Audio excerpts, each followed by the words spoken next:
Having spent all my money on stickers and t-shirts in Japan, I did not think I would be buying books in Malaysia, at least, not anytime soon, but here we are. I was informed that there was a book fair, and they were selling secondhand books for like very cheap. This was 18 ringgits, which is, I don't know, it's very, very cheap for 6 books. I actually spent, I don't know, maybe 2 hours there just going through what they had and making a big pile of books and then, whittling it down to these 6. It wasn't just because these were the 6 that I most wanted to read or anything. It was also because they're quite light.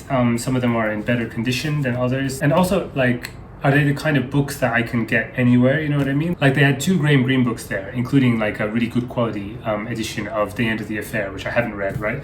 And I nearly got that. That was on the short list. But they actually have that still in the audiobook library, the Dublin audiobook library that I'm still using. So I thought, nah, I'll leave that. And so lots of things like that, right? But these were the 6, the ones that made the most sense in terms of space and weight and condition and are they the kind of thing that might not be really easily available anywhere else. So the first one I saw was this thing which I'd never heard of, called The Black Spider by Jeremias Gotthelf, translated by H.M. Wadeson. I'd never heard of it, but I'll just read the back for you so that you see why I got it.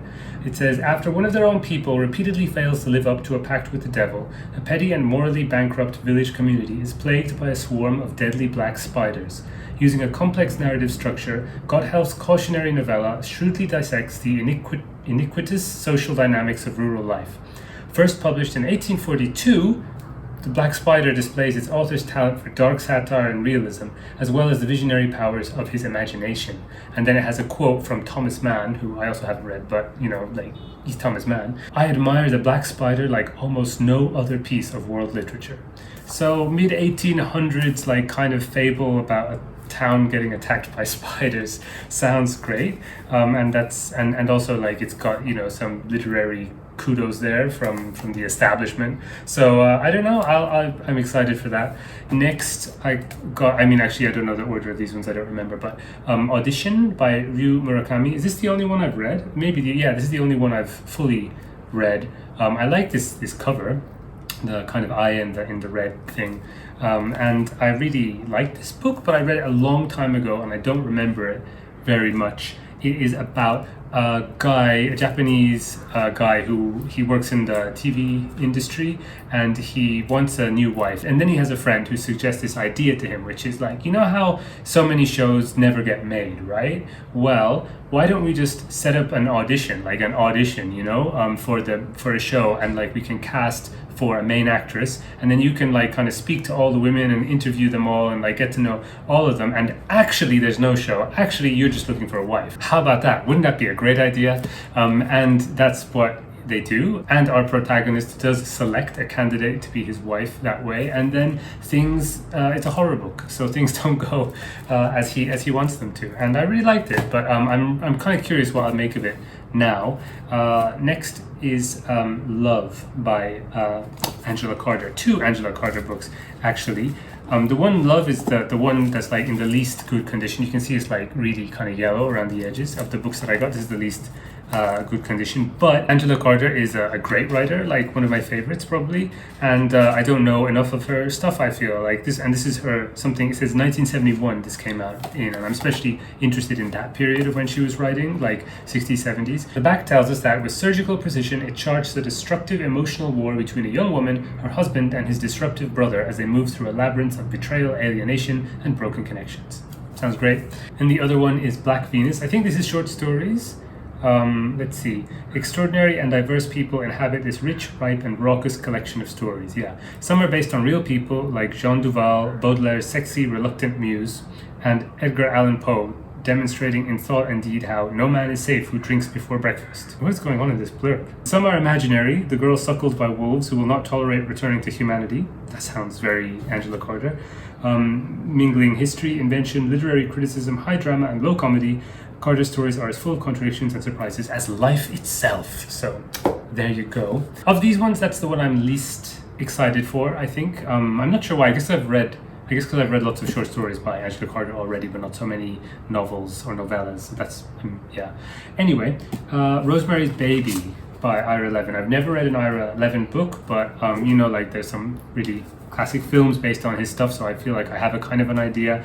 And Rosemary's Baby is one of those. I'm kind of interested in, you know, like reading the original novels that some great films were based on, you know, like I've always wanted to read Jaws and Jurassic Park, but when it comes down to it, I also don't, because I feel like, well, definitely the film's going to be better, isn't it? So I don't know though, maybe it won't be, and I'm excited to try this one out. For those who don't know, it's about a woman who gets pregnant, and actually I don't know, maybe it's different in the book. I only know the film, like I said. Rosemary Woodhouse and her struggling actor husband Guy move into the Bramford, an old New York City apartment building with an ominous reputation and only elderly residents. Very ominous. Neighbours Roman and Minnie Castevet soon come nosing around to welcome them, and despite Rosemary's reservations about their eccentricity and the weird noises she keeps hearing, the word weird there is weird, her husband starts spending time with them. Shortly after Guy lands a plum Broadway role, Rosemary becomes pregnant and the Castevets start taking a special interest in her welfare. As the sickened Rosemary becomes increasingly isolated, she begins to suspect that the Castevet circle is not what it seems. Okay, this sounds even campier than I thought it would be, and I'm all here for that, actually. A plum Broadway role. What a dated description. This must also be from the 60s, right? I guess this is also from the 60s. The movie's from the 60s. When is the book from? 1967, right, yeah. A plum Broadway role. And then finally, the collected poems of John Donne. I think this is all of them. I had a Penguin Penguin edition of the collected poems of John Donne that I had out of the library back when I was in the UK recently.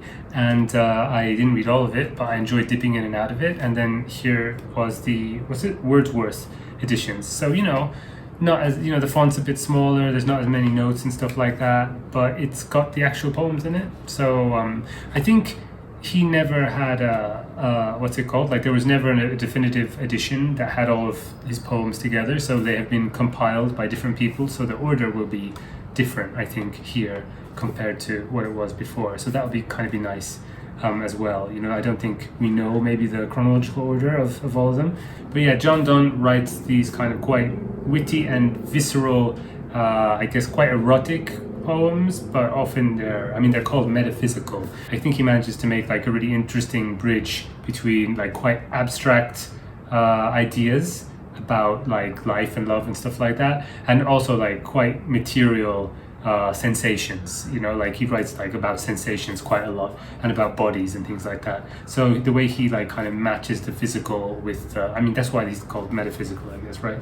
But anyway, the physical with the meta. Anyway, that's that. Those are my 6 books. Now I can put them on this little shelf, and there. That's quite nice, isn't it? These are all the books I own in the world for now. No, that's not true. I mean, I have some in my parents' house as well, but you know, these are my shelf companions for the moment. But yeah, let me know if you've read any of those or have any thoughts on the books I mentioned, or what you're reading right now, what's going on in your book life, things like that. Write it down in the comments. Otherwise, I'll catch you in the next video. Bye bye.